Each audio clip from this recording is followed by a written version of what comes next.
Students, आज हम लोग क्लास 10 के चैप्टर 5 के ऑब्जेक्टिव क्वेश्चन आंसर के बारे में जानेंगे। क्वेश्चन नंबर पहला है, ओजोन के एक अणु में कितने परमाणु होते हैं? तो इसका आंसर होगा 3। क्वेश्चन नंबर सेकंड नंबर है, निम्नलिखित में कौन पर्यावरण के जैविक घटक नहीं है?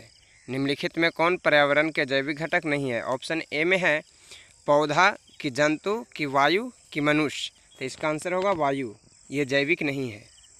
क्वेश्चन नंबर थर्ड है, इनमें एक उत्पादक है, कौन सा है जो कि प्रोड्यूसर है? हिरन है, कि टिड्डा है, कि पौधा है, कि जल है? तो इसका आंसर होगा पौधा। क्वेश्चन नंबर 4 है, ग्लोबल वार्मिंग के लिए उत्तरदायी गैस है। ग्लोबल वार्मिंग के लिए उत्तरदायी गैस कौन कौन है? तो ग्लोबल वार्मिंग के लिए इसका उत्तरदायी जो गैस है वो CO2 है, कार्बन डाइऑक्साइड है। क्वेश्चन नंबर 5 है, इनमें उपभोक्ता है, उपभोक्ता कौन है? हिरन है, कि आम है, कि घास है, कि कवक है? इसका आंसर होगा हिरन।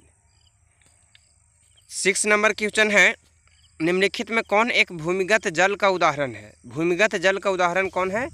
यानी वैसा जल जो ज़मीन के अंदर से प्राप्त किया जाता है, भूमिगत जल, तो ये कुआं।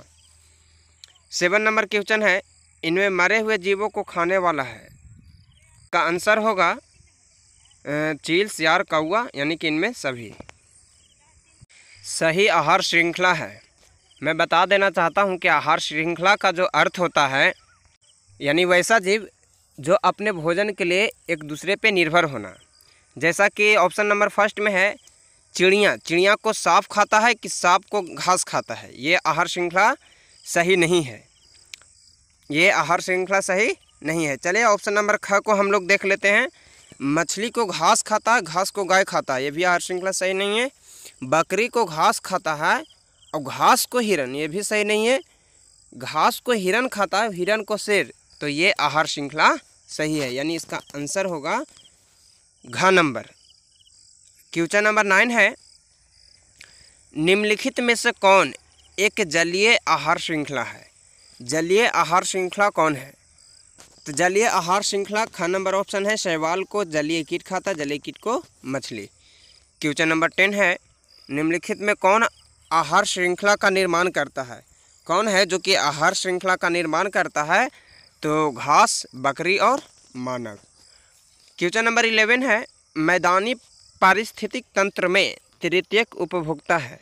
मैदानी पारिस्थितिक तंत्र में तृतीयक उपभोक्ता कौन है? तो ये जो है वो सांप है। यूरो, ये डबल आई है, का संबंध किससे है? तो ये वायु प्रदूषण से है। क्वेश्चन नंबर 13 में बढ़ते हैं।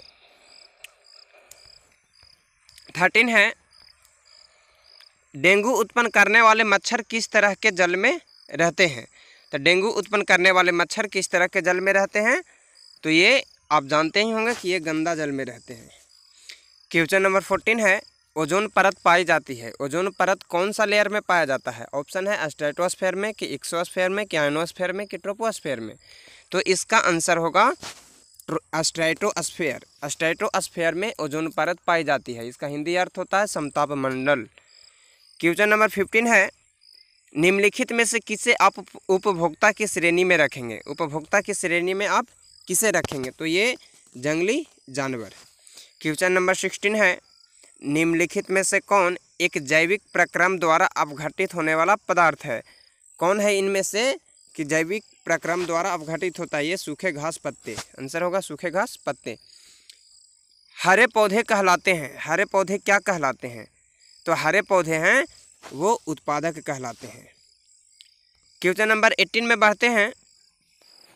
निम्नलिखित में कौन से समूहों में केवल जैव निम्नकरणीय पदार्थ है? इनमें से एक समूह दिया हुआ है, ऑप्शन दिया हुआ है, इसमें से आपको चुनना है कि कौन जैव निम्नकरणीय पदार्थ है। तो ये फलों के छिलके, केक और नींबू का रस है। क्वेश्चन नंबर 19 है, अजैव तथा जैव घटकों से बनी दुनिया को क्या कहते हैं? अजैव तथा जैव घटकों से बनी दुनिया को हम लोग पर्यावरण कहते हैं। क्वेश्चन नंबर 20 है, ओजोन परत का अवक्षय के लिए मुख्य रूप से कौन जिम्मेदार है? तो ये है जो कि CFC जिम्मेदार है, क्लोरोफ्लोरोकार्बन। ऑप्शन छूट गया है, आंसर लिख लीजिएगा CFC। क्वेश्चन नंबर 21 है, निम्नलिखित में कौन उत्पादक है? इनमें कौन है जो कि उत्पादक है? तो ऑप्शन दिया हुआ है सर्प है कि मेढक है कि ग्रासहॉपर है कि घास है। तो प्रोड्यूसर के रूप में तो घास आएगा, आंसर होगा घास। 22 नंबर क्वेश्चन है, किसी पारिस्थितिक तंत्र में ऊर्जा को ग्रहण करने वाले होते हैं। ऊर्जा को कौन ग्रहण करते हैं? कोई भी पारिस्थितिक तंत्र में ऊर्जा ग्रहण करने वाले उत्पादक होते हैं। क्वेश्चन नंबर 23 में बढ़ते हैं। DDT एक जैव अनिम्नीकरणीय पदार्थ है। क्वेश्चन नंबर 24 है, वन पारिस्थितिक तंत्र में हिरन होते हैं। वन पारिस्थितिक तंत्र में हिरन क्या होते हैं?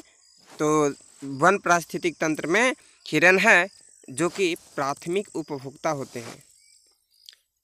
25 क्वेश्चन नंबर है, ओजोन के एक अणु में ऑक्सीजन के कितने परमाणु होते हैं? तो ये 3 होते हैं। क्वेश्चन नंबर 26, CFC का व्यापक उपयोग होता है। CFC का व्यापक उपयोग कहाँ कहाँ होता है?